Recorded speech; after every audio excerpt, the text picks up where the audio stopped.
Peter Sims, the author of Little Bets, How Breakthrough Ideas Emerge from Small Discoveries. Peter, you say that Steve Jobs, Thomas Edison, Beethoven all made little bets. What do you mean by that?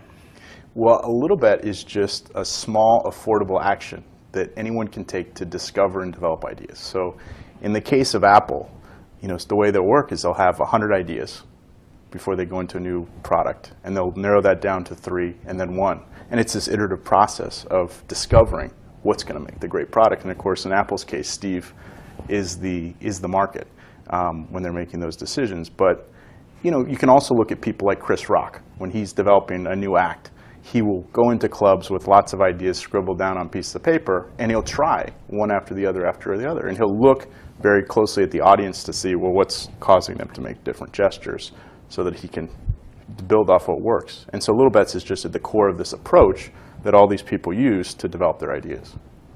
So a little bet is an experiment?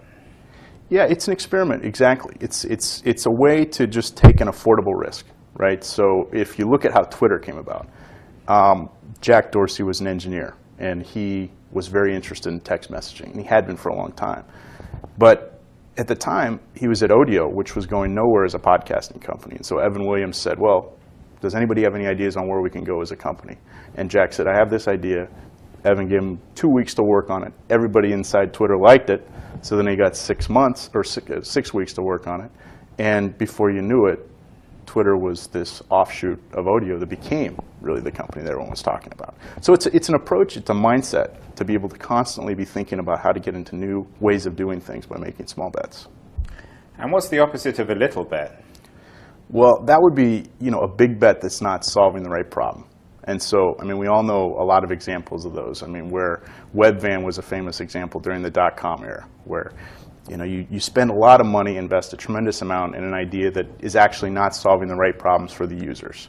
And Google Wave might be another recent example of that. So the idea behind Little Bets is that when you're trying to discover a problem, or when you're trying to discover a new way of doing things, start small, iterate a lot, and then once you've identified that big problem, then scale through a big bet. Wasn't Google, though, a big bet? It wasn't Hulu or Netflix a big bet? Don't you sometimes have to have big bets? Well, Google started as a library search project, right, where Larry and Sergey were at Stanford, and they got asked to try to prioritize how library search went. And once they figured out that algorithm, they used it to search for information online. So in a sense, they made little bets at the start until they realized they had a pretty interesting solution to a big problem, and then bet big. So I think it's really important to start with a big vision.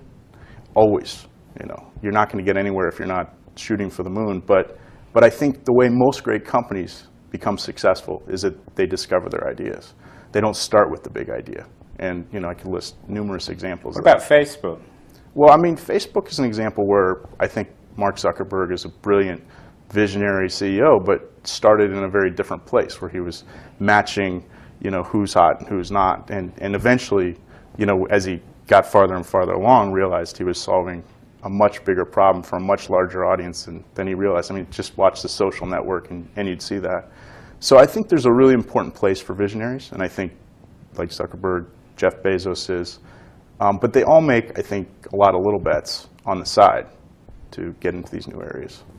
When you wrote this book, did you make little bets as an author? Should authors be making little bets as well? Yeah, absolutely. I tried to take a page out of Chris Rock's book, and I just tried to figure out if I was even in interesting territory with this material. So I would bounce ideas off of friends, just rough sketches on PowerPoints, and that's actually how the title came across.